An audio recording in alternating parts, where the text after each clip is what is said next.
mandarina manje mandarina do nyin kumuta bagel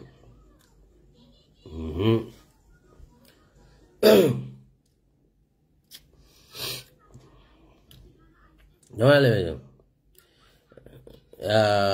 na broda ngotoma yaya dabo ngay dabo jula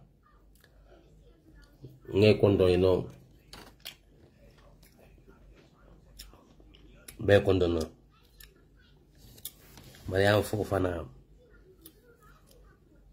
ngal be kondo ngay Sénégalais ka fo nyala la partager yalo TikTok ko le ko TikTok tele ka fo nyala partager modole ni nga ko nyako esa jawla muna gane man ta TikTok ngay man hani TikTok yalo kaos ndel mu kaos solet TikTok wo man hani woto la man hani TikTok nyam bukata TikTok ala fati na ongul nge kolle man sona na kol cikala lunde yena fo nyako mbarindi ngo enem kole man kole anda satar ko nge kolle la telefono a rentale fa kuntu de matika ye barindi una kol ignore fati kundan ko dol beje tay mena bari ya bondi la nal tebal bari un men yalon ko e man sonne so la musola ala fati e ko nge kol la telefono renta e man sonna ci kala fati kundan ko mena bari ya fa bondi la nal tebal because si man sonna so la musola say jabi kunnan ko le mum barinti because at least hande mbama manke jabiti but at least jabi kunnan ko len so musola le e ma ton so musola e man dan so la musola de yen so muskendola jabi kunda jabi kasamanyol jonka maydu ala sal karafonye sheikh ka karafonye kabila ngafo iyenne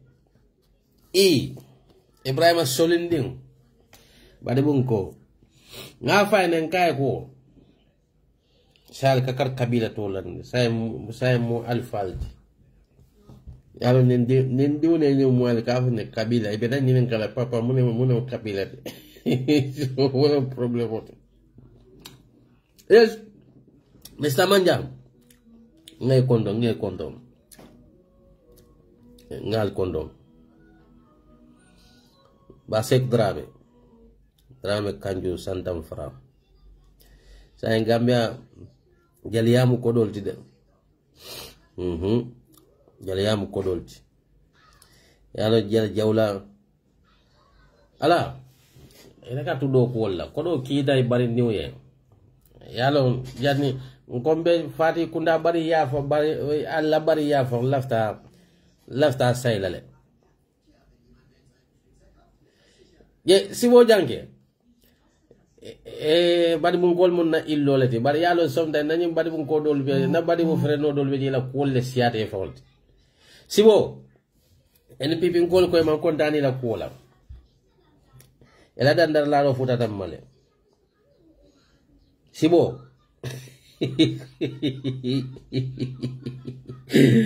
sibo jange NPP ngoli bandar kontani ni la kola bari ngawla fo ko jawla kundan ko kasbu katar walla jawla kundan ko la muso ni yol ma yaje NPP be la ko be la ni ani sai la keren ka fo nan tonko to jimba nyole tonko to jimba ikaw nya dile timur boy refet nyole ya sa boy refet nyole sa ngeto la wala ntonko to jimba nyole sek nge kondom si bo yalo e mammele te mu ma ballet jawla kunnan ko na kele buka bande na kelo o buka bande a foye momobe mala ye parede aye pare asi pare wo kama e salo go jawla kunnan ko la musolo muiti na kele buka bande momo e ma asinje ko tilo e balo nalo ko be futuro jawla kundan kolle la ilaha illallah jawla tandi ko madare karanta bani nyaadi la mo konko nyaadi ha momo e ma sibo janke e balo nako jawla kundan kolle musolo muyde anyway nada fenne dan yes omsin nge kondom nada jos mbena tobi ko follow la même follow la wala mu daniro te ando nyin daniro mo mambulala de ntada Austria nani last fenko I see something there na gas chapter la atele ko nyi wulinde na honorable lalo jaite ba usen menka kanda Gambia di una lenga kar nyi nyaajo alenga nyi nyaajo mo men nyi nyaata lenga nganya ndi fanna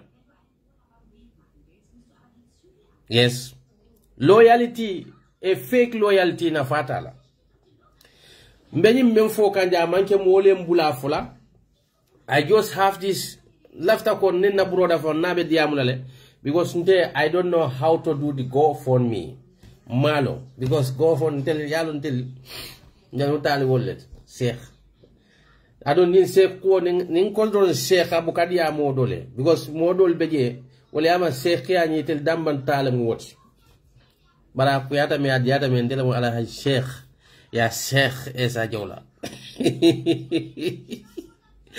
anyway ndada Australia fundraising Australia fundraising menketaje was very successful but lalo jaite na chairman lalo jaite gas chapter la chairman o lalo jaite cooking resge and that's really touched my heart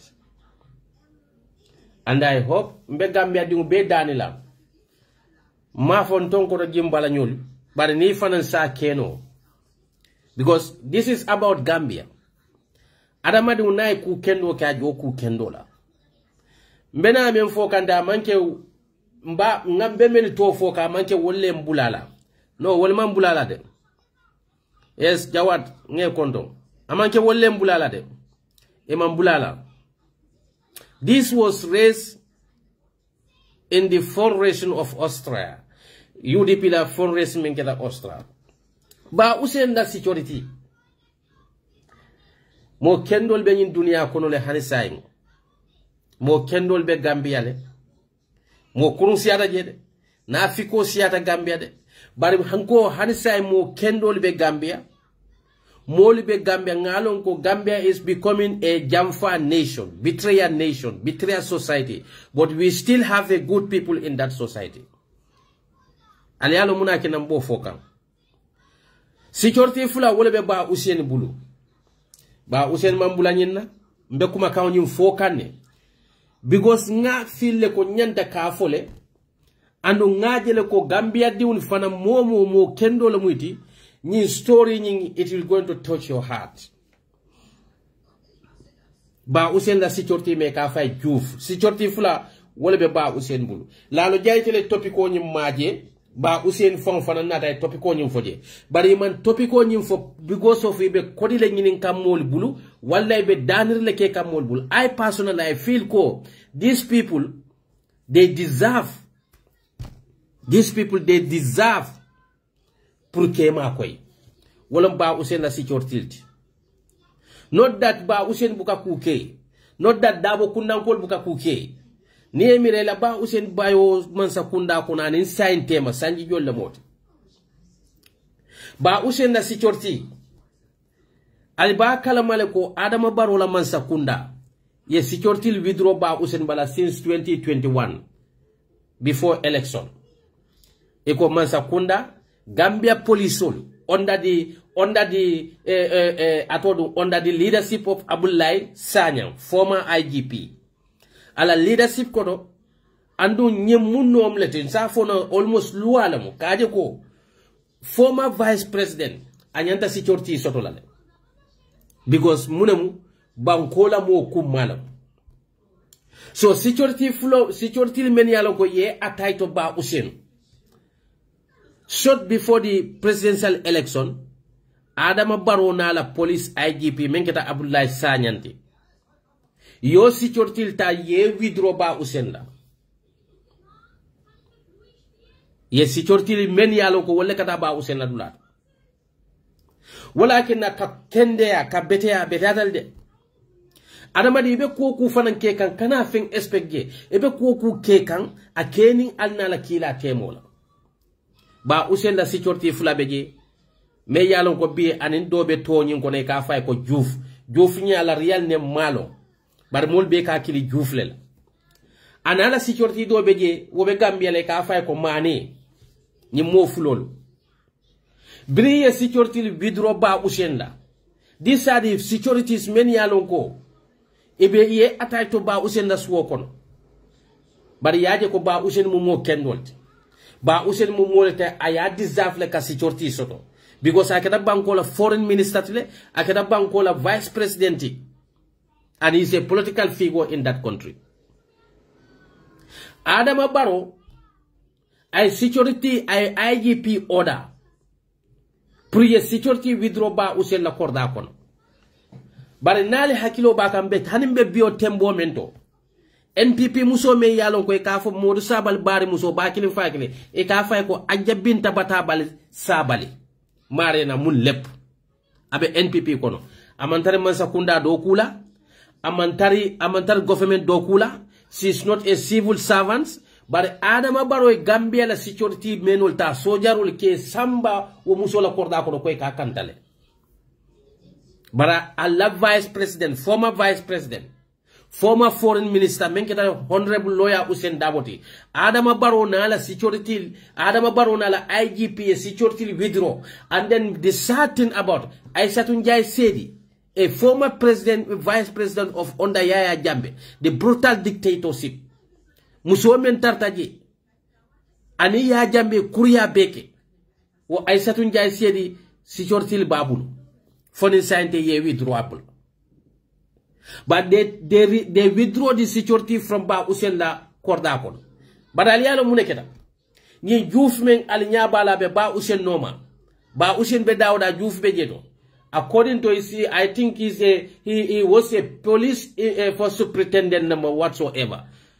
Bimbe tembo mento ning ayatar ko wo Diouf ning animane ning ayatar no be Gambia police staff kan hansain askeno be talabi sajin sol la muy de police kon. Bari yalla mu neket briye security withdraw ba Ousainou la korda ko ni Diouf ni mane me yalla ko ni le katar ba Ousainou kandaka polisol because ibe police tembo men na Gambia police force wolle atay to ba Ousainou la so kono say Gambia police nata mu neke brin tembo men na inata information de ni la ko koy be withdraw la from ba Ousainou la korda ko these two gentlemen Diouf ni mane yalo mane kundan kol tonya ni musu ñini ñancho le malti bar ñin dom mu ñancho pio ñancho let al ñabe ñi Diouf me na ba Ousainou noma this Diouf ndesane Gambia ñanta mo men makoy lambu ka wol makoy UDP diwni ñanta men makoy lambu ke makoy ñi Diouf membe ba Ousainou kantakan amake ko imagine man sakunda me tebe do ko la wole wo man sakunda ko sambe withdraw from this man la korda kono Diouf ni mane they all tender their resignations a resigner ko over their dead body they will not let ba Ousainou along ka to la korda kono billahi wallahi tallahi bring a story moy bring to moment la lo nyim for Ostra I feel like crying and in be tema anytime when I sit I feel these people they all UDPians, not only UDPian, but a Gambians as a whole. Momo yalon ko ite be forodi un lenyininka. Momo yalon ko believe tani na alaka fomen na ko hal jaza al ihsanu al ihsan. For ñi ñaa jote ñi ñal tiba. I feel these people they deserve anything in that country. Because ite mu police mu myolti. Ebe do ko la mansa kunda ye attack mola pour ka kanta mansa kunda na ta decide ko be wo security withdraw la wo marila aliko al balla do ko la bulala but you will never let this man alone That's what this Juf did. Me yalon kabe abe ba Usain Kanta Kambi. Juf ni mane. They all resigned from the Gambian police to protect Ba Usain. Pour kaje ko to remain as a security of Ba Usain Dabo. Ime mire la jola, ime mire la promotion la, ime mira kontol diun le bembul saman telefonan diuni, wali nyanta untel diun nyanta karandale, diuni nyanta kela tenne, ime mira bela, bori yajele ko Ba Usain deserve to be secure. They resigned from the Gambian police institution. Because yajele ko membe keka Juf, membe ibe men keka Ba Usain la, he don't deserve that. Yajele ko Ba Usain is not a someone, me yalon ko, aya deserve le soko, mo men yalon ko mantare masakunda do kulan, kali yalon mama jabi, wulu mama jabi. Muso me yalon ko valoro tala, muso me yalon ka me mira la alkiamola, muso me yalon ko fa wulu tala fama wulu, wo muso bi, Gambia security le kakanda. Mama jabi. Gambia security lebe mama jabi kantaka. Gambia security lebe bulari aja binta batabali sabali noma. Me yalon kane na mando ko ke Gambia man sakunda, amanke civil servants ni, amanke femfenti nama ke NPP la ordinary supporter solo mati. Bari isi security bula wala korda kono. Mama jabi me yalon ko wulu kabano. Ata ay wandi di udundi problem okon. Wo fela problem okon. Mama jabi buke mirako. Adama baro fay Gambia yable. Mama Jabi a criminal. Mama Jabi. Abe mundo kula Gambia man sakunda ko. Ay muneke me yalon ka ba disaf la ko ka security ka kadi Mama Jabi la. Gambia security. Because Gambia security ya jambe alke ba kantalan ne saji kantalan len. Ngali kanandi ya jambe masay Adam Baro yalke je ko kantalan. Ninje ko men dara jara security bulande noma. Yeah, but Gambia la former vice president may yalonko anywhere in this world, former vice president, they deserve to be protected. Adama Barrow security withdraw. Was security many yalonko ikaba Usain Kanta. But for diuni many kamda konyi jufuni mane, iko, itelte ibela do kule bulala. But ite inenete ba Usain bulala je akina la korda kon. And they were serving in the police institution. How many of us who know these stories? Nobody.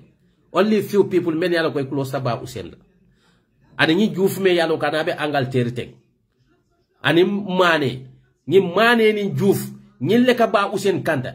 Ibe miracle, isintel nintel to the police, intel six promotion or sotonole, nzikeno IGP nzikeno anything to the Gambia police. But in Yinatawu Bela yela doko ye resigned from the police institution, ka Ba Usain protect. If anything deserves the recommendation in that country, if anybody who deserve help in that country, that should be that money and the Mr. Juf Meyalokobi and Ba Usain Fela Angalter. If I look at this man, sometimes I feel like crying. Bringing his story lo. But with all that, Ba Usain and Dabo Kundankolu, according to one level or in Mola, sometimes came up with. Gambia do nalinga mo kendo linga nyandi fanna. Let us try and help this youth. Anything youth have asoro be UDP dunibulu. Gambia din kendo bulu. That's what they deserve. Because they left injustice la. Ila foroya yaajele ko biribe Ba Usain Kanta kan ebe Ba Usain la korda kono enabe ko be ne man ku kurunkela ene me treat bad wala yatinna ko ila wo consent ni wala kinay ko ke Ba Usain bulalge. They will rather resign from the police institution than to kaaje ko Ba Usain yodam bantu wala korda kono without security. Frode woni so total de wala tin nan ka faale ko nafikul men yalon ko be politiko kono e kan lafila ko ka siol dundi nyola. Nkanyi jufu meng fota is not even an Ba Usain manden se kilena. Walakin anko jawya manke nyindi kon nenkar den da siola nenkar manden siola. Jawya is a nature. Enin do den da siola na e lad la abe na e niol da la abe niyo bondla. But the juicia inin juf nying Ba Usain la nyin security mo fulol nying juf ni mane ya jele ko nying alifay bata menke atata kasola atata ila gambe kasola ay bata beta gambe ala mechota ala loyaya ay be sacrifice kaje ko gambe kana no Gambia nata kana bi ani men ye keloke ya jamfa imanda wala former vice president no menkeda Aissatou Njie sediti wala man sakunda brutality menke ye security di wala bar kana ka ba usela security withdraw and the Gambia no bebe sire nyabe nyinda but Adama fana malon ko one day he Adama Barrow will be a former president. Barenko Adama diun bukamo kanta alale kamo kanta. Adama diun iko mo alaye kanta. Alaye kanta wole fisa Adama diun ye kanta. Adama Barrow ay ninke dalilo menna anin alale alon. Katu mo kension men kam dako ajabinta batabal sabal. Mot sabal la sista bakilin fakilin ani moman problem zo do bangoka ani na mando ku ke civil servant kono ani na mando ku ke mansa kunda kono makamu tabulu munati ne ka Gambia la security ci kay kadi wala katala korda kono wala jojo malle kajo men yalon ko taxpayer sol la kodo wala kadu wa security kunna ya ci ka yadi mola ko ya kanta because of abari muitela political supporter soleti ani moman fensoto muske bala mati ani moman problem soto isi security tika yadun wala korda kono ko yakanda bar Gambia banko be la former vice president ya security withdrawal nyim police ol men yalon ko ka fay ko Diouf ani mane police superintendent lam ne manyina and then ila bo police ani inside ma manke ko ye bayle de amanke ko kule ke police e found la reside ne suno ta ka tenda ka ni tandi ko they will leave the police. They rather leave the police than leave the Ba Hussein alone at his home. Nili mo fulo beye da ha police tenne ka etuta Ba Hussein la korda ko ne ba kandaka e ba e ka salary men so they careless about it whether ka salary so they buka salary so they manke ala whether be salary so they manke ala whether ika salary soto le bang e banki awo dodola so woto nyili mumo leti men yalon ko they deserve the Gambians attention nyili mumo leti men yalon ko they deserve every kind of help kato ala yolefo ala ko hal jaza al ihsanu ila al ihsan fo ñi ñaajo te ñi ñalti bang wallahi ñi ñaajo mu ñi ñalati ni mole ku kendo ke ali nge encourage kam fo union si siyaw ñim banko kam katu ñi Diouf me yalo kabe Ba Hussein kanta kambi ñi li ñoo man si Gambia kono de ñi li ñoo man si Gambia kono de mo membe sacrifice la ila montili salary do ko katuje because yaje ko injustice le lata mo kan batu nga loye amansi Gambia kono bi de ndella Gambia kono ado yata je de ñi Diouf ne mane ñi nek Gambia kono oto mbe men dan la dro I think the authorities of United Democratic Party ntel party diwni mafoko party as official but ntel party diwni I think these people they owe us something. We owe them. They don't owe us, but we owe them something. Mome yala do ko bula ka resign. Kaje ko kela party leader ka protect. Amanke ka be jikirim fenna. Amake fenkan. Woto moli they deserve recognition. Andu ngani membe mem fo kanteng. Wallahi billahi tallahi. Mo ma fo nya fo. Because bring story nyim fo ostra. Ando hanba usen fo kata dulal ton tanga metul jamal fenke ja. Janto ba usen ma beta dulal mento. Barani na ma da say nyinka. Ando niaje fanga ya da sayaka. Anda ya fo ostra lu menna. Amanke ko atele kumo nyi wulindi lalo jayte. Gas chapter la chiamano wole kumo nyi wulindi. Wole kumo nyi wulindi. Ka Diouf introduce molie ala baro mu muneti Diouf ni mane wotu mole ba usen fonata ko lalo be men fo kan to nyalo ni fondin ke fulole ning ayata bi mambo police askeno dolbe e kilin ko dolbe je be kala sajin leti bi sajin position be ngalo wol ka jolle soto bi bari yo be igno e ko e man lafi injustice membe la ka ba usen kay laka iri sainta ka bola position olto ye resenta ka police just to stay at Ba Hussein la korda kono ka kanta jeto.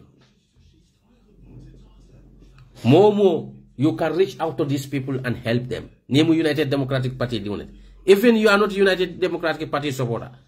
Near feel ko these people they deserve something, after any help kelela, you can contact the rightful people. Many are going to connection or deal.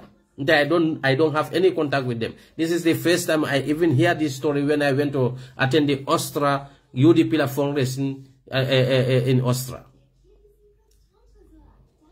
Yeah. So where go ye?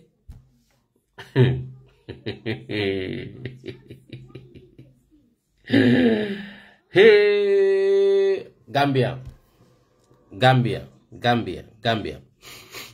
You see, Allah banko, because ndemanke Gambia not. I am not from Gambia. Don't even see me as a Gambian. Then a brother, Mark Jane, del kana jang kana Bundeskanzler candidate ni la jang, because we are not Gambian. Allah banko is too ugly. Yes. Because Gambian will mol katal ma ko kanal kamita ko. Nka modol jang. Because Gambia al connecta batale kono. Yanu adamadu ni connecta fen kono e connecta al yanu munemu connect. Ni mo connecta fen kono abuka kiala kotake. Gambians and Sofanis, they are friends. Gambian and Sofanis, they are uncles. Gambian and Sofanis are brothers. Gambians and Sofanis are sisters. Gambians and Sofanis are brothers and sisters. That's why you don't care. Allah banko, Gambia banko, al balonko, Adama baro, ay tinyaro menke wo banko kalmalo. Wala tina ba fam foskan. Because Adama baro yalon ne ko, tinyaro menke tabulu. Tinyar bale keta Adam baro bulu. But tol Gambia di memu na problem. Instead we united as one people, as one nation. Nga muneke mbe kumajawol fayla nyoka kari mambetea kari nga foyne atel betenne United Democratic Party mu tribal party ka foleti adamadi me yalonko na fenke nyola todum njembe koto nton koto jimba nyoli boy refet nyoli talbe Ahmad Ben Sudan ala kafo molu yalon one thing, these people ka fo mena surwal ka fo mena dekker fit ebe dekker fit le la rek dekker fit e ka fo mena ko alinga tam fantes. So sometimes the son, I feel sorry for that country. I feel sorry for that country because yalo muneketa mola awareness about the politics is very limited. And that exactly wale yatin nako politician Jamal Beje bole takang as their opportunity. Wo bol Jamal takang as their advantage ibe ikata ateli musolka Jamal Beje ikata musolka bawo bi momo wultaro de kamusuka fol de genoma mo kilun men yalo ko ibe nyim party dolte be jumping na because they are expecting something. Non to mo bi Gambia be tembo men to bi ning ayatar konton koto jimbanyolo boy refet nyolo KMC movement wallahi ning ayatar nyile banko leje nyil natale nyil manna komen kana falendir lade nyil natale ke fan test ebe deger fitla komen ka undermine the Gambians, not even UDP, because ite ka fo mole ko follow alila to njube to menke fanku wala mko united movement.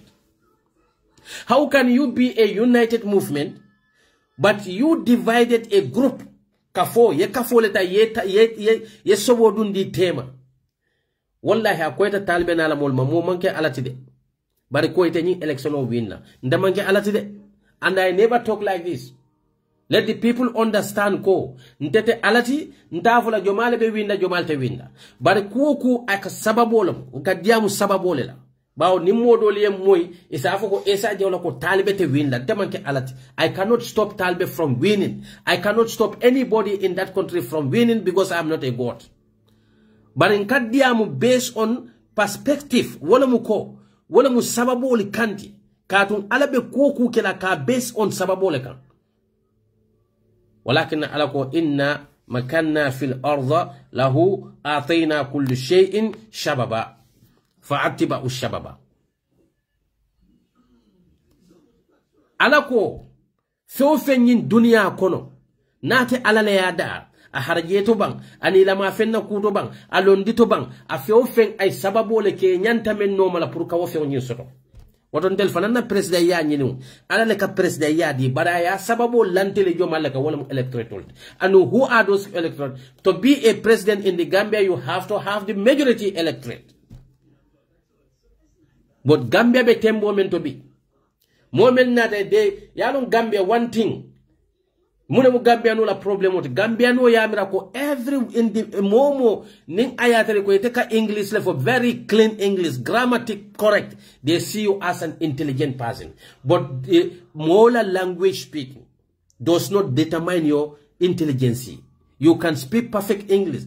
The action only action of the human adamadi unkamu action nefo akamune fo anaka mune bara eka adamadi una intelligence long waleto based on the actions but not by the words. I can say something. I can say something, but can I implement it? Can I do it? That is the question. That's where you will know my intelligence. Because nganu ko natal ko only sweet talk lam diamu dima dambanamu billahi wallahi tallahi tombi Gambia tambita Singapore because mo man safero ka angale kan safe ka nyinyandi kuma dima kafo ka safe mo mawono Gambia not but good 60 is coming to 60 years Allah independence ronal assigned them hanisa albe depend mu ka charity bi funding ki o men yalon ko bi walla nyanta stick la together kaje ko we became a one movement. Ka Adama Barrow bondije mansame yalon ka be Gambia diun la na flow tinyakan abe Gambia diun la I endun the problem okono already wala atina Adama Barrow fon silanta pour kaji abe ta kanyin tata men abe ta ka degre fitle bara because I alon ko kasaro men getabul because moment kallo wala atina ka fo ding boy refet movement nyol ala foy ko pare o manke ko pare ba kata alo moli nyato ka kuma di mal foy o buka banko sambade banko kata la tête le la français ka fo men la tête banko kata honesty le la yed dunia few fenje ni ba nyini na ya nyini dishonesty kama ala buke ma ko ge you might get it of course ya kukurunge ala buka fo kare kukurune ken tenyin dilala hanide o buka gede Bari Gambia di wording not because of untolbe talibe tinya kaliyene. I don't have mawon ne sotoka adama di tinya. Ala yo kwendi mol male kanita ni na adama di na jongo me ngada dan kabe kelamenti asembote adama di kino na ka stop ala. Bari bembe kering ka wolef. Ba onde ezajo lan kanyina fo mole ko. Ntemanke politician oti me yalon ko mbena mbefani ya fula mole katu ngakari konne mammo kon ndela balwote mo bulo anu mola balwote mbulo bare nali denta men na wala mun na bankoti talbe man siyante wo banko kan nem man siyate ja man siyante wo banko kan imagine a young peoples many yalon ko they don't even have any experience woli instead ye karang han tubabu du jang hani be do kudlal to dindiw men botana university wol kanna bula wol eka bula alfa no ma pour ka experience to pour sama etel fanambe ba etel fanambe wo do ko ni be take over la nyame but look at this united movement yela ko jube funding kemerun men yalo ko because kemo ndesiata kemotle how old kemo is. So what can you tell me about his competency? Because you can know the human competency through their experiences, but not through the word. Or karkan angale fonole karkan for no angale kang buka banko samba action and experience wala ka banko samba and none of these people many your experience nyeso because Gambia is bigger than the KMC.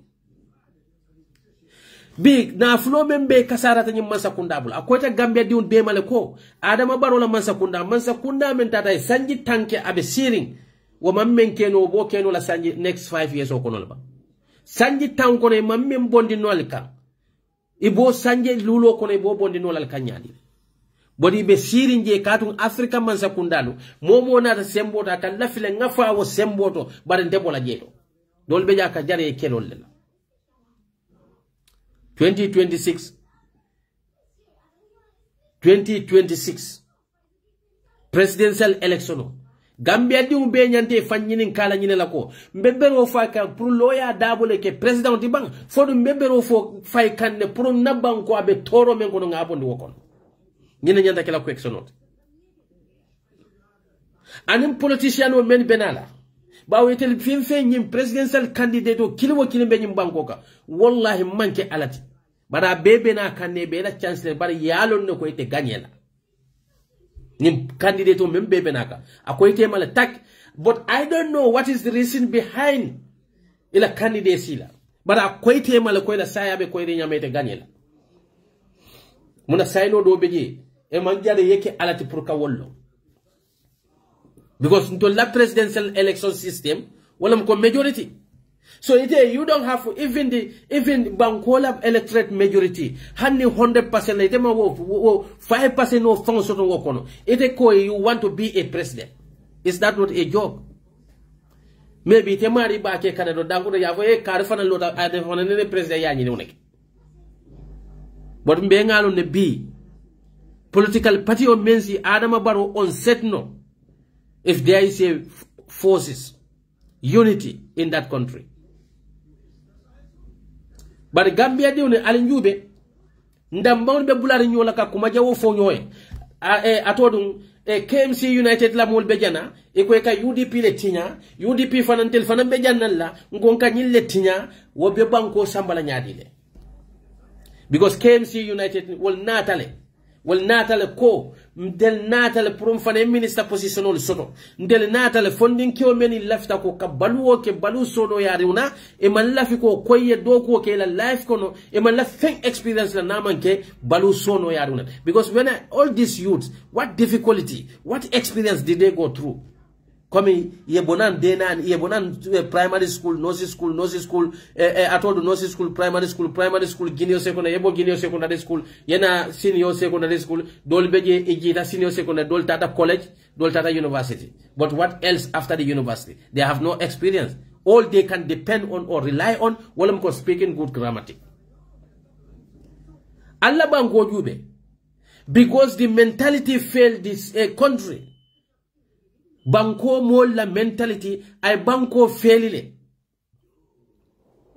nintu wa karambuto di nduni be jube e ko ite do ko kela mol albali yalla karambunu jo ye seno le ke yalla karambunu jo ye seno dol tata gadi nol to kala karambunu jo pour nyin kamma al sida handi bar now yalla wo karambunu jo turi la gadi na kodol lela ila sama seno kodol la now you become a ka fo nyadi la liability on those people. How sad is that dindin kortol nal wulta somanda pareba iba fulale honorable al balbe gadi nolto ibe batare al falbe strogul ka pour ka balwo natinde al dokomalie al dolbe je bire al jita karam mutale mun na fale kala alla wululale al jita karam muto yal tata gadi noto yalla karam mur jowo gadi na kodol al dolbe je al fañole samal le sene yalla karam mur jowo sama sene al tata al karanta al pareta wo karawna li jam fale musol nyini al nalla musol tata luwaso la say alla peren sol ye mun na fale sotal say the only nafal simen keno wo mole alla wo education o kon wala muko to implement the policies to implement the ale do ko keye pour nyin kamala ko hannal man ko do ko di madino la but at least ye knowledge men ya kato men ke pour kal karandi alla wo karawna fa wo nyanta murle kan wala mu ke la jata kende ale je betende ji ko manya na kele la problème bari nim men tata dron wakate batala Gambia funding ko bi ye politiko ta kake luxurious ale politiko ke wallet politic become a luxurious in the Gambia. It is the dream of every young man to stand before the people ka angale dima foye ka kuma dima foye ka pare bali ke ba fale ko honorable ba ontel ba mani mbari muson nin nandiwni hade ibuli sanata ko hebbe si bulo ko say do liye fay banko al tembala fala nyim moli e ka munefo Ntele banko leje. Gambians should be honest to ourselves. Alpha many yalon ko yela kasola. Ite wo alpha lui wotumo ite beta school dictatorship le bo banko nyinka. Wo alpha li niola. Ita ta kasola. Ye bute. Ye kuobe kele man jifop. Ning ayatari yo woli dunta toro men kono natural telle dunta je tombali alfan say. Wo bansama. But tu bute ro ketela. Yela business ul mutake close. Idol exalta. Wo be man surrender. Wali yo bata men beke pour atel bi ne aja atel alata kola political party will be share wo bankoka alata kola United Democratic Party and in doilong because you cannot count the APRC they were the ruling government. Whether you accept it or not, United Democratic Party and PDOIS nyille keta Gambia la savior in that country because they were the people who were against the system. Where were the rest? Where were the other political parties? That time, even the political party, you don't hear them. Because NCP was, at the end, they went to endorse the ruling government. So, niaje B, atel be fundil al kalfa fanye ko movement, albeta mutun organize la. Watumo UDP buka hani mitun sometimes kata bandala according to the narration. Kata bandala kata mitun found keje. Because the whole found kasila kordal kono kamitun keje. Today you can stand before the people or you can stand before innocent children. Many aloko, they don't know the past. They don't know the history. You tell those people that UDP, they don't have ambition. It's a big insult. It's a big insult. Because I tell you, Amirako, ka angaleba kaunifo, ka English old safe, albafula mole ko UDP man ambition soto. But where were you people yesterday? Maybe some of you were very young. You was going to the school, but these elders were struggling to see that we have a democratic nature that we have today in our society. Alman fensur al kalka wollen, but alialo muneketa. Yawmin bi yawmin lune kalunje yefew fenke bi sama la alfa yata be jolal tol ala manke man soti me yalo kaka adama du tonyel o ma rabbuka bi salam lil abid anu yaje Gambia politiko a jawiyata kawyole la ni yaje ala ye dunia kuje nako pamdoro kawyole kakeje kawyole ni me keku kawyole be kala victimot ninko mamanta do momen yalon ko e kaddi condition bella e be kuma ba fola e be kumol fayla molka na fengeta wolle kanna si ka regret yaaje dunia hakil man le ka dunia samba dunia mu hakilolti United Democratic Party men yalon ko e ka foko UDP be janne e man gagne ntelte mo frosela albero fayni.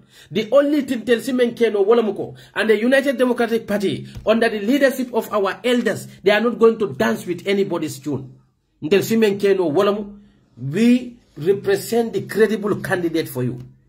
UDP the candidate not la carnyol go na left mo kanu la al kenyol kanu alal musunyol kanu but the president here why you as a married woman you want UDP to bring someone that you love.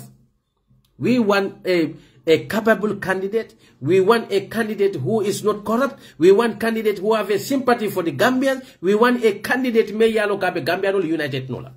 But not a handsome boy. Or many yalo they are very good in grammatic. They are good looking guys. We cannot love the Gambians. We cannot force anybody to love Gambians.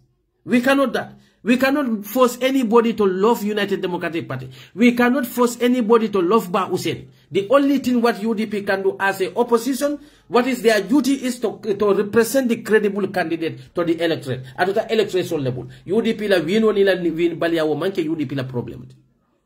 Because UDP buka femfo banko diunye, me yalon ko NPP buka memfo. So what the UDP la vino, many kafoko sanji tansaba, lawyer usendabo manganye no, lawyer sanji tansaba lawyer usendabo manganye, but alat sanji tansaba leadership on UDP la UDP on the ba usenala sanji tansaba wole talbe Ahmad Bensouda produce. Under UDP la competent leadership wole Adam Barrow produce. So you should be grateful to a political party. Ntenga amira ko mobe nyanta ba usen la competent balia fola fonyi men yalon ko ni talbe Bensouda be kukino kon because without ba usen la competency talbe Bensouda might not be exposed to the Gambians under the UDP banner. Mola competency is not about being a president. Competency has nothing to do with the presidency. There are civil servants, many of them are more competent than Adama Barrow. We have educated people who are more competent than Adama Barrow. But what the electorate decided, you cannot compare Ba Hussein and Adama Barrow. So moment lota ko yes ngalo ne ko Adama Barrow mano but until betal mbadi la wala katu man laf Ba Hussein. Why should that be a problem of United Democratic Party? Ima foy ko lalli da mano, ima foy ko lalli da mankara, ima foy ko lalli da corruptal, foy ko ala kole mandiani. Until we don't want to represent a candidate to the Gambian mayor who is corrupt. The sad thing about Gambia wala muko, mol buka foy ko lawyer Hussein Dabo amano. Ebuka foye ko lawyer Hussein Dabo mankara. Ebuka foye ko lawyer Hussein Dabo ate banko sambanol. E kamem foye wala muko mol man la fala. So that's still a lot about the Gambians. Bawe eteman mo kong. Kila ko nibe mo kan le ka kan tonya alala silolaka. Nibe mo kon ne ka kon alala silolaka. Ne mo kong ko amanke tonya moti yoke alala silolaka. Bari ne mo kanu fana kamu tonya molete yoke alala silolaka kande. Sa etema fonde ko loya Hussein Dabo mankara. Sanji I have some proof Gambian olien. I do ko ke man sakunda ko no. Mote findi lay ba fala ba corruption olake. But you know, there's son. You're funding social media because into the social media lam alati. Be podin na UDP party kurunete ngafala na ninyi na be mul fala le ngafala ninyi. UDP was in the government in 2017 to 2018. You see how contradict the Gambians can be. Mo men ka fo ko UDP ngafala ni na be mul fala janne e be mul bayla janne, but at the same time the same people le kane fan contradict e ka fala ko UDP be nyim man sakunda ko le coalition UDP le tartaje ye muneke. But when they were in the coalition, do they send anybody to exile? When they were in the coalition, they don't drive the fullers from the Gambia. Foi fulol by the biribe coalition okon. At the same people of many kafale ko, ne UDP sida, ebe fulol ni sidol by the banko kane. But wo mo kilun le kanata, other platform to kafale ko, in fact UDP nga wol tesle imano. You see how dishonest one can be. Moment ka fale ko UDP mu nyim parti karlete e nyinin kaba ite mo jomalle de UDP ko no men bo sifa nyinkel wallahi ite mo kilin teje be bulo chod la men ka fa ko nyine ba akela. But that is the Gambians politics. Wala mu ko kana kan yo kijo farande kambadi ulta ke sukundi kukan membe kela mbadi ulla toroti ndi ulla toroti because of the personal problem with the peoples. Gambia diune bo nyama namal lafite la ka kolti kala ye layla Gambia diu namal lafila drong abe kuolle tala kelela because wole kate kontanindi kaje ko itebe menyin kay temo soto hannin ayatarate babe tora wo ko nyina ko hanna tarate fabe tora lay tela wo ko soto baliyala ko hanna diube tora lay tela wo ko soto baliyala ko. That's today what the Talbe Ahmad Bensouda and his people are up to. They don't care whether Talbe win or not, but they will be vindicated. Wala mo ko ni UDP bankanye fundina ngafale ne Dabo te gadela. But many be kafale ne ko Dabo lo tala sinya jola mangaji. Dabo is the only opposition or politician may yalo kai election losing banko kaba. Why they are not talking about the others?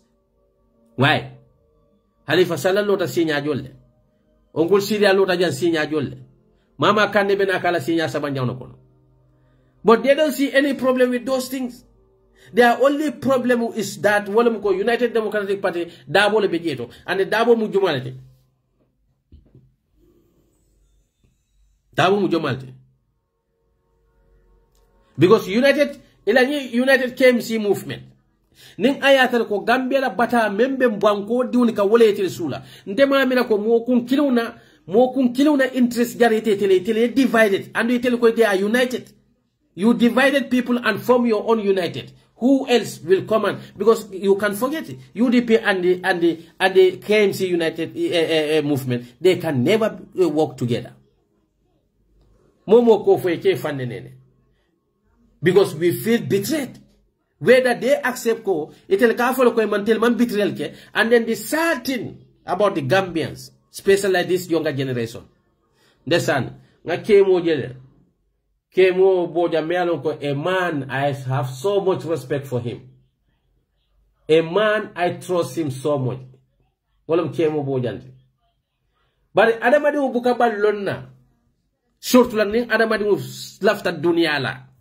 Naji alakomole ko la tattabi ahwa'i dunya. Alkanabula dunia ni dial noma. Wallahi dunia ni dial masi bolti de. Desan. A man me yalonko, I have so much trust in him. Today ngaje kunu ngaje ko ay safero ke trying to justify their actions. Kafo ko ha itele menke e sirfdiba fana yo kele. I will not come up to that stories. Kafo ko history sirfdiba yake. But ndeka memfo ba kemoy. Walakin ankay ko maybe ila intelligence. The intelligence I thought yemen sotonu I disappointed at this place.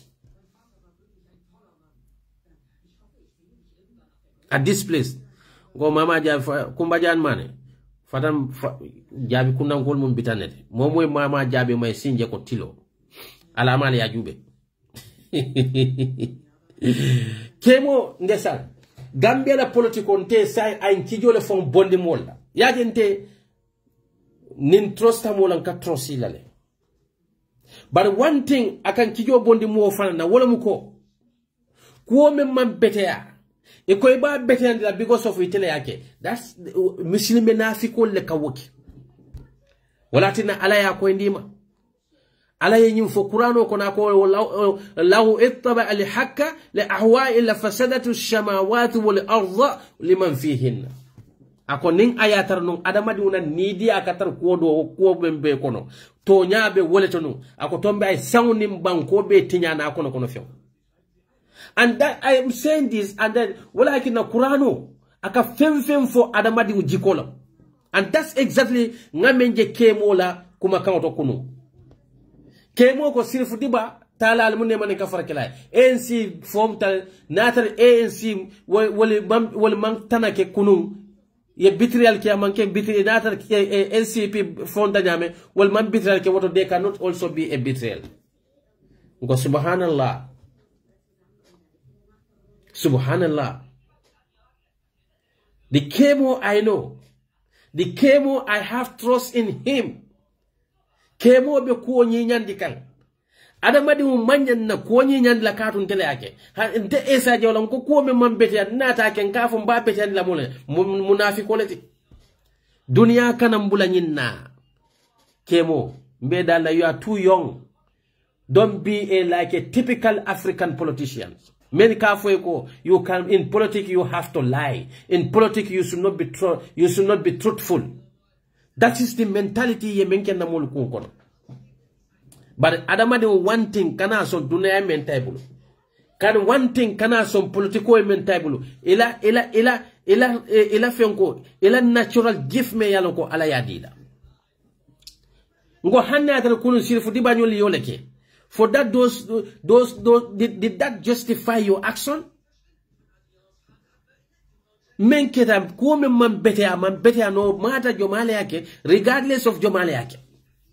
Kunu sirifu diba yake. Kunu moye kukurunge. Kunu karinyole mu kafirolet. So bola ki nabi defana nyanta kela kafiroti ba. Kadu kawan dilali kunu kuomen keta bi eben kawan di kawulle banga fatema. Kuomen keta. Kome man betea birin dunia lo wato la ala ya nyitandi birin dino jita min ako nyem man beta ko kila nyim betata birin wolun kawan lalbe kawan la fombe biyo ben kon bar mo dolle ba keka bar fo mo la kew wala ya justify ko yo men ka betata la ba amman betea alin kana bulan na nidial noma ka kol beteandi men yalon koy man betea alin kana bulan na nidial noma because of nyin dunia positiono ala ko ma utitu min shay'in fa mata'ul hayati dunya wa jinatuha wa ma inda allahi khairu abuka afala ta'qiluna ako nyin dunia ngeso femfen na nyin dunia ko na manke fenti na manke dunia nyirandir fiol ana nidia bar fo nyanta kenne yenyine la alkiyamu la ba ala ko kana nyine la alkiyamu la katu alkiyamu la mulaban suti. Kemo, you are very young. Don't be that typical politician. Don't be a politician. Me yaloko Gambianul kafo ko politiko detitale. Don't be that. Wallahi Kemo, I personally intenge te sene andi wotile. Kar nyolle nyinke kunu. ya jam dasmini ya jambe menke kunun nimmol yake bi it is good anu kunu ya condemn Nina kina Adama Barrow mbe mesmen kono bi because of the mentality comité men nyitandinna Adam Barrow fane wala nyitandinna kunu ya Adam Barrow la supportation ni ko e ka fane bar ya jambe nyinke jadde but what is the reason of removing ya jambe ning ayatare ko ya jambe menke jadde ning ngalo ko Adama Barrow fane nata bole kala fa necessaire bang moliyata ka campaign kaiba it doesn't make sense then Gambian will have lived the ya jambe there I continue maralola But Gambia no atebe na fa kan damen na la loyalty be wolto. Weda wole mu toñati fote toñati ala loyalty be da atela nafa be dawda la loyalty be wolto. Misilimo kendo jikote wote ba kemo. Yes ngalo ne ko albatra kanne to prove yourself right. Albatra kanne kanyi tande molla ko al yemen ka manke kasiti. Albani tande kam molla ko al yemen ka la democratic right lam. Bari nyanta lon nako ila democratic right be kodo to that violate your ila religious ila democratic right mu kodo te it will have an impact on you tomorrow. It will bring the question to your character. It will bring the doubt to your honesty. And that ala lon ko democratic do beje ala ya di mola asa amsa fono mu abe loi kono wonin tella adama di yal mam majnola. That is the truth. Comme quand même vonina tatuba bujan chakaya ise kafo nyadile normal job lam ni lafta kala chakoti jang you can go and register to be a prostitute whether mu kewle te fay mu musol and you will be paying the tax bari ka ila democratic right le mod bari fo chakaya nyi ite bo menkila ni ila dilo tata la even though democratic le adila hani alaya tonya mename alaya adamadi we democratic sota bele Kadum bring alame yeda koye ko faman sha'a falyaghfiru wa man sha'a falyuminu nadiyate ye sonte alama bar nay lafta fane sibalante alama ama impose mo kan dia ko ya pression ate alama walakin an ka ko every democratic action every democratic ala kuma kawni democratic action I right mendila it have a be ala consequences lesona ala consequences whether you believe that or not Kado alaya kwendi male. Akwe faman sha'a falyaghfir wa man sha'a falyumin. Nadiyate ye kafiriya nte alama. Nadiyate ye fanan ye sonte alama. Yalo silam wo clear tale ame forcé. Amam forcé leka. Walakin hani kila alay mune faye akay wa ma arsalnaka illa mubashira wa nadhira. Meki fenkan fokanda mol bonde filoto ke sambat ku kendo meni balantema ay mune faye akay meni balantema akay ko fashda bima tumaru wa arada anil musrikin. Kifutandiro ke nye ya marmen e kodi molla men balantema ama fo e fa ama fo e kelen walakin na ko telefona la political right lam but there are some right in politically freedom e kodo dila fani la adamadi ya la bunya tataleba. That should be the question for you. Kafuko ntel la right lam kata do mu tonyalti itata nyawu nyama bari na tanya doli beja akatinyaro kenna adamadi yalla na karakta ka wala tinya so ateli yo tanya nyineke alla democratic right lam bari niaje ala ko faman sha fal yaghfir wa man sha fal min nadiyata me sonde alama nadiyata me balante alama bari ala kiwna nata ko adata consequence le fanan laye ama fay ko somma diya kuya de bara ma fay fanan ko balam ma diya kuya ay fulo landie the option is yours. Akoy la in sakaratum la azidanna lakum nali sondante alama fanande momo sotantema nsi la fa nemo la ngakairo ke nsi dundinna arjanno kono na nemo kono la in kafaratun inna azaba la sadid bar momo fanan kafiriyatante alama nsalon ko ponis menole be wo kafiriyanyin kono wo ila kafiriya kola now the choice is ours atusa adama duna bu so democratically alama mo forcé ka songate alama ay choice le landi wo choice ite ba jube la ite lafta munela. What do you prefer? You prefer punishment or you prefer the blessing of Allah subhanahu wa ta'ala? Wala tutete adama de ubul. That is the truth. So what ninku membe wo nyama ite mari ibe actiono do kela enyante hakilo tula jele religiously inata na adama di yala karola fomu kuleti ba menyanda kilaba bimaje bi albe fenken albe bisiri from one media to another just to prove your innocence, just to justify your action. Ali sabar nyimbanko ndel nalbele dentala nyimbanko nalbele la mulbe nyimbanko kam mbali beje albal beje mfal beje alfal beje. The only alafta life menna wala muko alafta flamboyant life menna nal kalbol sodola albal la tarol albeta wala domola alfanyo la tarol albol le domola albinko la tarol albe wala dund la toro ko al sila tarol la kata al kalbe balula le al tedo ko kela yaje politician ya e politiko je ni ye la balwo statala ye politiko je la balwo ya state kalon di politiko ka masibolo. The only advice mbemen di la young people la wala muko ali sabari al kanal la politiko al kanal la balwolo politiko kan mbal dal na wala a young man, a youth man, e ko be la balwolo la politiko la kam you become a laughing stock in the society. At the end ibe fan destroy la. Look at some of the political psychopaths. Ibe bula one party to another. From one party to another, because that is the only source of their incomes.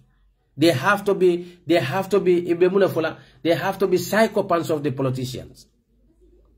Defending the politician, defend their slave masters, because even more ronta, you have to come and correct them, because that's what your 𝒂𝒄𝒄𝒏 will talk.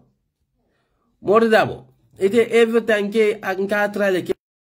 reject. I don't know muna problem. Muna kin nothing ko every time come out fenke jabari te ninge al fenke no bro malo. What is the problem with for ko la handi problem o bal ya jembe ad kanete barna da ka reject le, you know. I don't know why because this is not first time. Anytime cat like ad but he ka reject le. Even though there is nobody here today, me alo ko bafla ko mo saba mo fenko le belay no. So atel funding kyol ntenga men sotale politiko manke mo la baluranti politiko mule ko kana ke la banko bondi toro kon ban ni ko be politiko be la balwolon la kandro e baaji la ko e be na ke la doya mo le di society kon e be ke la doya mo le di society kon because mule keda politiko namu jola la kodole beji ni te na lo kodoka e ko be la dimbal balun la kodol e be la musol balun la kodol, then you have a big problem. E be problem so la dunia e be doya so la dunia al kiyama wotabe tambila la katu e be mo le taro do mo kambe yalon ko e manyan naken wala ken ngafo ko some of you people are too young al doya batale al doya tele pour kala bal wolon di politiko ka atel la united movement al doya tele pour kala bal wolon di politiko ka wallahi billahi tallahi al sabar politiko na tele pro e maadi yela banko bondi ku kono me yalo ko abe dundin toro ko baral nata le politika dayma ale politiko beta say gambe politiko felal yabe dundi nyoko andal man wori fan albaje kanado ni yano nintel fanante ganye la fanan betinya albake kan jomal la ko ka talbe be sula allah taka banko be dundi talbe faale yamo hakko fa be kunna talbe to gambe be bata men kono talbe na division o create faale yama albe sinol talbe na ka division o create aya division o create within the society, within the kafo kono kafo men tata lor ngay more I don't know what is the problem. Ngamul ta jande but it any time nge ta da ka reject la. I don't know what is the problem but danga ma problem o bela ila site le problem o bela site le talbe kun kilin na attack bari moli beje men yalon ko anu nga fayne ko talbe la groupe kono he have a different peoples there. For example mu jomale dudu jañul dudu jabu APRC nkole adena mafoka boda APRC but he's constantly defending Talbe Bensouda because the hate he have for UDP abe lafrene ka UDP la downfall je maybe ni UDP downfall ta then APRC wobenala wasina ka another sembo gen kotek but do jate resign la kabo APRC de a resign la kabo APRC la sport paso yala work better but amar resign kabo APRC and these are the people many yalo ko they are advocating for talent ko fon dam man nyanta kala ni smartness le kaje ko not everybody may yalo ko yela profile ke talibeti wala be talibe la ko defend kan because of be talibe le support kan as a person though some of them they have this special hate against United Democratic Party. Some of them ibake kan pour kaje ko ka UDP divided yet I say KJ will bake ka wala but not that because of they like Taliban. That's the Gambia politics. Bi tata da oda kaje ko bela profile but nim bela fayo na da Taliban fa ba fulal ko nyim mol wol keta nyaadi. Gambia no mu kukuta njir nyirle. Anyway, ngal bula jam medan nale jando kay fo watu kote kumolo ma mandi yani ndunda men kasola rek ale hako boy ninye ma wul wo kama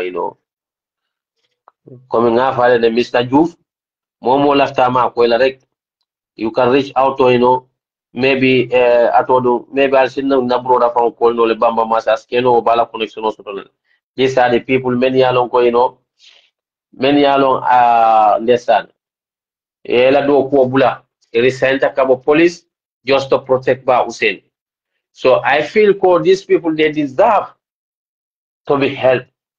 Wallahi they deserve le pro mole ma ko ro kela. So kamala drop ngal be salute moro be ad kan bari ila handi I don't know what is their problem but mba check lale munatin mbuke accept no ila fen ko kata adin but at the end I reject I don't know why but mbela name jube la nga jube ma muna mo bare asken na be kele la site let ila site la we asken ila setting Kenya or whatsoever. So anyway mbeda nale jande forward ko de I de la jam fitiro sita more mbela fen ko jube I don't know what is the problem Anyway ngal be kondo forward do salam rakaba